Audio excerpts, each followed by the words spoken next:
अस्सलाम वालेकुम dear students, मैं हूं हैदर अली और हम बात कर रहे हैं चैप्टर नंबर 2 के ऊपर। और आज हमारा इस चैप्टर का लास्ट टॉपिक है जो कि इसका नाम है आइसोटोप। हम इसको देखते हैं, इसकी डेफिनेशन को देखते हैं, इसके मीनिंग को देखते हैं, फिर आपके लिए याद रखना ईजी होगा।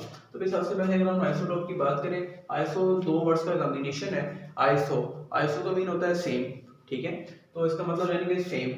और टॉप्स टॉप्स का मतलब होता है जगह, यानी कि टॉप जिसको हम कहते हैं कि ग्रीक वर्ड के लैटिन वर्ड के अंदर जो है इसको टॉप का मतलब होता है, जो उसका होता है जगह होता है इसका मतलब। तो इसका मतलब कि ऐसी चीज, कोई ऐसी चीज है जिसकी सेम प्लेस है। जैसा कि हमको पता है कि जो पीरियोडिक टेबल है हमारा मॉडर्न पीरियोडिक टेबल, इसके पीरियोडिक फंक्शन है वो एटॉमिक नंबर है। इसकी बुनियाद जो है एटॉमिक नंबर के ऊपर रखी गई है। तो इसका मतलब क्या हुआ कि अब हमने इनकी डेफिनेशन में समझ में आ जाएगी कि भाई पीरियोडिक या मॉडर्न पीरियोडिक टेबल है, उसकी जो क्लासिफिकेशन है उसकी एटॉमिक नंबर के बेस पे की गई है। तो इसका मतलब क्या हुआ, सेम प्लेसेस, एक जगह, यानी कि किसी एलिमेंट्स के कुछ ऐसे एटम्स होते हैं, कोई ऐसी चीज़ है जिनकी एक जैसी जगह होती है।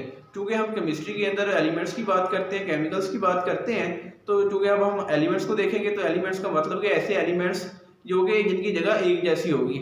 इसका मतलब है ये एलिमेंट्स तो एक, हर जो एलिमेंट जो है वो डिफरेंट होते हैं, उनकी जगह कैसे सेम हो सकती है। फिर हम गौर करेंगे कि हम उसके अंदर थोड़ा सा एटम्स के तरफ मूव करते हैं, यानी कि उसकी तरफ हम सोचना शुरू करेंगे कि हम इसके एटम जो हैं उनकी जो पोजीशन है वो सेम हो सकती है।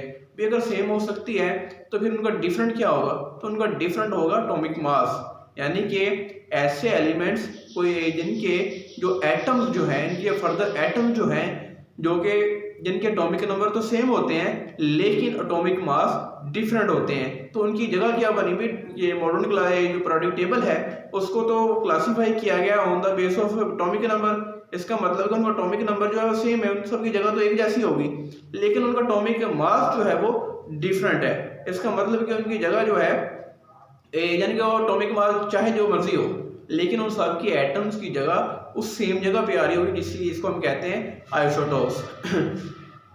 तो अगर हम इसकी डेफिनेशन को देखें, the atoms of the same element, यानी कि एक ही एलिमेंट जो है जिसके एटम्स होते हैं, क्योंकि हर एलिमेंट जो है वो कंटेन करता है एटम्स के ऊपर। तो कहता है कि element having same atomic number, जिनका एटॉमिक नंबर क्या होता है, सेम होता है, एक जैसा होता है। इसी जगह उनका एटॉमिक नंबर सेम होगा तो इसीलिए तो उनकी जो जगह जो है पीरियोडिक टेबल के अंदर एक जगह पे आएगी, यानी कि सेम जगह होगी उन सबकी। लेकिन उनका फिर डिफरेंट क्या होगा भाई, बट डिफरेंट एटॉमिक मास, जो उनका एटॉमिक मास होता है वो डिफरेंट होता है। अब हम देखते हैं भाई एटॉमिक नंबर क्या बुलाया है और एटॉमिक मास क्या बुलाया है। एटॉमिक नंबर असल में क्या है, आपके पास the number of protons present in nucleus of an atom, यानी कि जो प्रोटॉन्स होते हैं एक आपके न्यूक्लियस जो है उसके अंदर जो स्पीशी होती है कोई, यानी कि पार्टिकल्स हमने पढ़े थे, कुछ पॉजिटिवली चार्ज होते हैं, कुछ नेगेटिवली चार्ज होते हैं, कुछ न्यूट्रल होते हैं। जो पॉजिटिवली चार्ज होते हैं, यानी कि एक एटम के अंदर जो पॉजिटिवली चार्ज पार्टिकल्स होते हैं, ठीक है, उनको बोलते हैं प्रोटॉन्स। और ये लाई करते हैं एक एटम्स के अंदर इन न्यूक्लियस के अंदर। तो इसका मतलब क्या हुआ भी, इसको जो इसके प्रोटॉन्स की तादाद है तो उसको हम बोलेंगे भी एटॉमिक नंबर, यानी कि जितने पॉजिटिव चार्ज पार्टिकल्स होंगे। इसलिए तो एटम जो है, न्यूट्रल एटम जो होता है वो, यानी कि एक एटम जो है न्यूट्रल होता है। कैसे होता है, तो जितने पॉजिटिवली चार्ज पार्टिकल होते हैं उतने नेगेटिवली चार्ज पार्टिकल्स होते हैं, जिनको हम इलेक्ट्रॉन्स कहते हैं। तो इसका मतलब क्या हुआ कि जो पॉजिटिवली चार्ज पार्टिकल जो हैं उनका कितने नंबर है, यानी कि कितने चार्ज पार्टिकल्स हैं वो, ठीक है, जितने चार्ज पार्टिकल्स होंगे उनको हम बोलते हैं एटॉमिक नंबर, जिसको रिप्रेजेंट किया जाता है कैपिटल ए के साथ। इसी तरह नेक्स्ट हमारे पास एटॉमिक मास, क्योंकि हमने पढ़ा था डिफरेंट एटॉमिक मास। एटॉमिक मास क्या होता है, द सम ऑफ प्रोटॉन्स। अब हमने देखा था जब हमने पोस्टुलेट पढ़े थे रदरफोर्ड के, उसने कहा था कि except electrons all other particles lie in the nucleus, यानी कि जितने भी दूसरे इसके एटम के पार्टिकल्स होते हैं वो न्यूक्लियस के अंदर पाए जाते हैं। इसका मतलब कि जो दूसरे न्यूक्लियस के अंदर कोई और चीज़ भी है, ठीक है, कोई और चीज़ जो है, जितनी कोई दूसरी चीज़ है उसका सम, और वो कौन सी चीज़ है जो कि न्यूट्रल है और उसके ऊपर कोई चार्ज नहीं होता, जो दूसरी स्पीशी है। तो इसका मतलब कि उसको बोलते हैं न्यूट्रॉन, क्योंकि न्यूट्रॉन के ऊपर कोई चार्ज नहीं है। अब सम जो इन दोनों का, प्रोटॉन्स का और न्यूट्रॉन्स का, जो कि एक न्यूक्लियस में मौजूद है, इन दोनों के सम को बोलते हैं भी एटॉमिक मास, यानी कि उसका वेट भी कह सकते हैं, उनका एटॉमिक वेट कितना है, एटॉमिक मास, ठीक है, ये था एटॉमिक मास। और इसको जी के साथ, कैपिटल जी के साथ शो करते हैं। इसका फार्मूला है, क्योंकि हमने पढ़ा था सम ऑफ प्रोटॉन एंड न्यूट्रॉन्स। ठीक है, प्रोटॉन्स, नंबर ऑफ प्रोटॉन जो ये आप बात करेंगे इसका मतलब एटॉमिक नंबर है। जब एटॉमिक नंबर उसको ए के साथ शो करते हैं, एंड न्यूट्रॉन्स, और ये आपके पास एन न्यूट्रॉन है। ठीक है, उसके बाद अगर आप किसी चीज का एटॉमिक नंबर फाइंड करना चाहते हैं, उसका आपको ये भी पता गिवन हो कि इसका भी प्रोटॉन नंबर ये है, सॉरी इसका एटॉमिक मास ये है, और इसके अंदर न्यूट्रॉन की तादाद कितनी है, तो आप उसके जरिए से यानी कि आप क्या करेंगे, भाई न्यूट्रॉन को एटॉमिक मास में से माइनस कर देंगे, आपके पास उसका एटॉमिक नंबर आ जाएगा। इसी तरह इसको मैं आपको एग्जांपल के साथ समझाता हूँ। इस तरह हमारे पास एटॉमिक मास है, एटॉमिक मास आप उसके अंदर उसका एटॉमिक मास भी जानते हैं, एटॉमिक नंबर भी जानते हैं।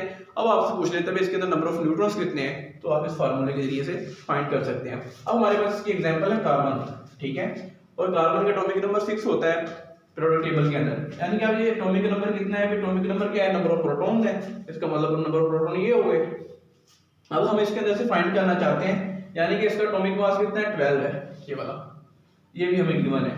अब हम इसके अंदर से नंबर ऑफ न्यूट्रॉन्स फाइंड करना चाहते हैं। नंबर ऑफ न्यूट्रॉन्स के लिए ये वाला फार्मूला यूज करेंगे, तो भाई Z माइनस यानी एटॉमिक में से एटॉमिक मास में से एटॉमिक नंबर माइनस कर देंगे, जो कि हमारे पास 6 आएगा, which is equal to number of neutrons. ठीक है, तो इसके अंदर न्यूट्रॉन कितने होंगे, 6 न्यूट्रॉन होंगे। इसी तरह अगर आपके पास 6 न्यूट्रॉन्स हैं, कैसे तरह आपके पास यानी कि 6 न्यूट्रॉन्स हैं, 6 न्यूट्रॉन आपके पास गिवन है, वो कहते हैं कि एटॉमिक नंबर भी आपके पास 6 है, जो कि हम जानते हैं। ठीक है, ये वाला, तो इसका एटॉमिक मास कितना होगा, ये वाला फार्मूला लगा के हम इसका एटॉमिक मास फाइंड कर लेंगे, व्हिच इज इक्वल टू 12, इसको ये शो करते हैं। इसी तरह आपके पास यानी कि इसके अंदर नंबर ऑफ न्यूट्रॉन्स भी आपको पता है 12 है, और ये वाला फार्मूला उसका हम एटॉमिक मास फाइंड करना चाहते हैं, सेम यही फार्मूला लगेगा। लेकिन आज हम इसके आइसोटोप को देखते हैं, आइसोटोप की एग्जांपल के लिए तो हमने एटॉमिक नंबर एटॉमिक मास समझ लिया। अब आइसोटोप की अनदर एग्जांपल क्या है, भाई आइसोटोप के 3 एटॉमिक नंबर, 3 आइसोटोप्स होते हैं कार्बन के, एक कार्बन 12 बोलते हैं, एक को कार्बन 13 बोलते हैं, और एक को कार्बन 14 बोलते हैं। भाई अभी हमने कहा था भाई कार्बन 13 और 14 और एक कार्बन 12 है, तो इसका मतलब कि उनकी जो एटॉमिक नंबर है वो सेम है, जैसा कि मैंने ऊपर लिखा है। इसका मतलब इन सबके जो है एटॉमिक नंबर वो सेम होंगे, तो डिफरेंट क्या होगा इनका एटॉमिक मास, कार्बन 13 और कार्बन 6 और कार्बन 14, यानी कि इनके जो देखिए जो सब सुपरस्क्रिप्ट में लिखा गया है, ये इसको एटॉमिक मास बोलते हैं, ये इनका डिफरेंट आ रहा है, लेकिन यहाँ पे आपके पास जो ये वाला कार्बन है इसका एटॉमिक नंबर इनके सेम आ रहे हैं। अब अगर हमने इसको क्लासिफाई करें, अगर इनके एटम्स को, इसके एलिमेंट के एटम को हम प्रोडक्ट टेबल में रखना चाहें, क्योंकि अब ये प्रोडक्ट टेबल है, उसकी classification on the base of atomic number है, इसका मतलब है इसका एटॉमिक नंबर इन सबकी पोजीशन एक जैसी होगी। जब इन सबकी पोजीशन एक जैसी होगी तो हम कहेंगे कि ये क्या है, अभी आइसोटोप्स हैं, सेम प्लेस सेम पोजीशन। ठीक है, अब हम इसकी कुछ एग्जांपल्स को देखते हैं, लेकिन एग्जांपल की तरफ जाने से पहले मैं आपको ये बताऊं, जब हमने नंबर ऑफ प्रोटॉन्स और एटॉमिक मास को, एटॉमिक नंबर को समझ लिया, इसकी एक दूसरी डेफिनेशन भी बनती है, वो कौन सी है भाई, जिनके अंदर ये देखे ना सम ऑफ प्रोटॉन्स। ठीक है, और प्रोटॉन जो होते हैं वो नंबर ऑफ एटॉमिक नंबर होता है। ठीक है, जब एटॉमिक नंबर होता है वो एटॉमिक नंबर क्या है, सेम है, यानी कि इसकी दूसरी डेफिनेशन ये बनती है, the atoms of the same element having same number of protons, having same number of protons. ठीक है, और जो आपके पास बट डिफरेंट एटॉमिक मास, लेकिन उनके अंदर तो प्रोटॉन जो है वो सेम है, लेकिन डिफरेंट क्या हुआ, but different number of neutrons. ठीक है, इसकी दूसरी डेफिनेशन ये भी बनती है, the atoms of the same element having same number of protons but having different number of neutrons are या डिफरेंट एटॉमिक मास। ठीक है, अब हम इसकी कुछ एग्जांपल को देखते हैं जो आपके सिलेबस में है।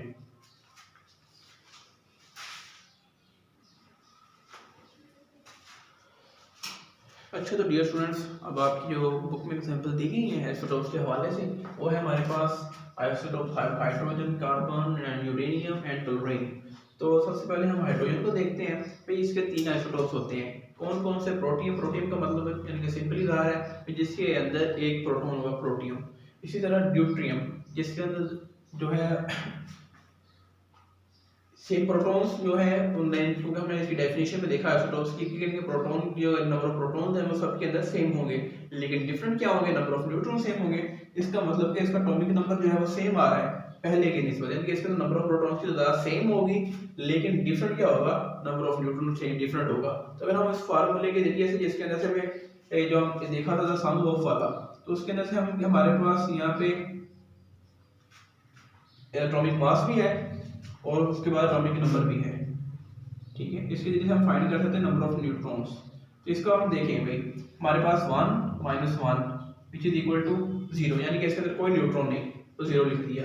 इसी तरह हमारे पास दूसरे को देखते हैं, तो इसके अंदर इसका एटॉमिक मास 2 है, 2 में से 1 माइनस किया तो इसके अंदर नंबर ऑफ प्रोटॉन्स की ज्यादा कितनी आ गई भाई, 1 आ गई, यानी कि इसके अंदर 1 न्यूट्रॉन है। इस तरह हम ट्रिटियम की बात करें तो ट्रिटियम के अंदर इसका एटॉमिक मास 3 है और एटॉमिक नंबर 1 है, जिसका नंबर 2, यानी कि इसके अंदर 2 नंबर ऑफ न्यूट्रॉन होंगे।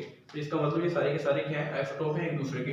इसी तरह हमारे पास कार्बन 12 की तरफ चले तो कार्बन 12 के अंदर आपको पता है कि इसकी जो नेचुरली अकरेंस है, इसकी नेचुरली अबंडेंस जो है वो 98.9% है, बाकी जो 1.1% है वो कार्बन 13 और कार्बन 14 की है। और कार्बन 12 और कार्बन 13 जो आइसोटोप्स जो है ये स्टेबल आइसोटोप होते हैं इसके, जबकि कार्बन 14 जो है एक रेडियोएक्टिव एलिमेंट है, और रेडियोएक्टिव एलिमेंट क्या होता है, जो कि रेडियोएक्टिविटी का शो मुजाहरा करे।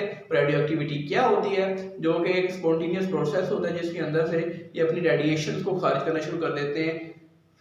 तो इसके अंदर देखिए भाई, अब क्योंकि हमारे पास इसी फार्मूले के जरिए से, तो 12 - 6 इसके नंबर ऑफ प्रोटॉन कितने हो गए भाई, 6। इसी तरह हम इसमें से चलें तो 13 - 6 इसमें 6 निकालेंगे 7 बचेगा। इसी तरह हमारे पास 14 - 6 इसका मतलब 8, यानी कि 6 7 8। कार्बन 12 के पास 6 नंबर ऑफ न्यूट्रॉन्स, 13 के पास 7 और कार्बन 14 के पास 8 इलेक्ट्रॉन सॉरी न्यूट्रॉन्स हैं। तो इसका मतलब भाई इनका एटॉमिक नंबर सबका सेम है, यही तो हमने पढ़ा है डेफिनेशन के अंदर। इसी तरह हमारे पास यूरेनियम जो है 234 और दूसरा इसका आइसोटोप होगा 235 और ये तीसरा आइसोटोप है इसका यूरेनियम का 238 है। तो इसका मतलब क्या हुआ कि भाई जो यूरेनियम है इन सब का एटॉमिक नंबर जो है वो सेम होगा। अब इसके 234 में से जब 92 को माइनस कर देंगे आपके पास नंबर ऑफ न्यूट्रॉन आ जाएंगे सेम फार्मूले के जरिए से। इस तरह कार्बन क्लोरीन के आइसोटोप्स हैं और ये आपके पास यूरेनियम 232 यानी कि ये यूरेनियम 238 जो है आइसोटोप है, ये नेचुरली तौर पे कितना पाया जाता है, 99% प्योर पाया जाता है। जबकि क्लोरीन जो है इसके 2 आइसोटोप्स हैं, कार्बन क्लोरीन 35 एंड क्लोरीन 37। तो इसका मतलब इसका एटॉमिक नंबर सेम है। तो फिर बच्चे देखें तो हमने जितने भी इसके अंदर आइसोटोप्स को डिस्कस किया है सबके एटॉमिक नंबर या नंबर ऑफ प्रोटॉन जो है वो सबके सेम आए हैं। तो इसका मतलब क्या हुआ, थोड़ा सा मेरी बात को कोशिश सुनिएगा कि मैं कह रहा हूँ कि जो एक केमिकल प्रॉपर्टीज हैं, ठीक है, कि केमिकल प्रॉपर्टीज डिपेंड करती हैं इलेक्ट्रॉनिक कन्फिग्रेशन के ऊपर, यानी कि जितने वैलेंस शेल के अंदर इलेक्ट्रॉन्स होते हैं वही उसी तरह से उसकी जो किसी की चीज़ के साथ मिलने की इस्तेताद है, वैलेंसी है, या वो उसकी बॉन्ड बनाने की प्रोबेबिलिटी या एबिलिटी है वो उसके मुताबिक होगी। यानी कि इसका मतलब कि जब वो केमिकली किसी चीज़ के साथ रिएक्ट करेंगे वो डिपेंड करेगा इलेक्ट्रॉनिक कन्फिग्रेशन के ऊपर। और इलेक्ट्रॉनिक कन्फिग्रेशन किसके ऊपर होती है, इलेक्ट्रॉन्स के ऊपर।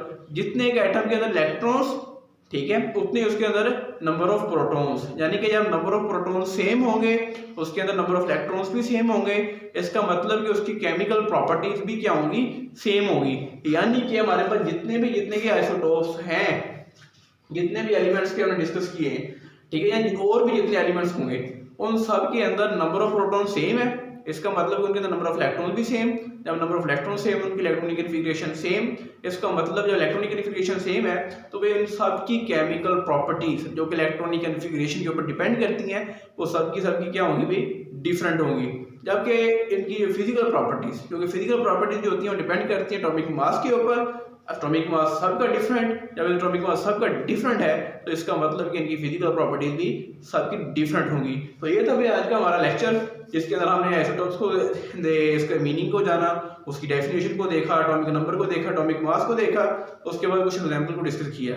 लेकिन अगर आपको फिर भी किसी पॉइंट की या किसी बात की समझ ना आई हो या आपके दिमाग में माइंड में कोई भी क्वेश्चन हो किसी भी किस्म का, तो आप हमें कमेंट बॉक्स में हमारे साथ शेयर करें और मैं इंशाल्लाह आपके जवाब को बहुत जल्द जवाब दूंगा।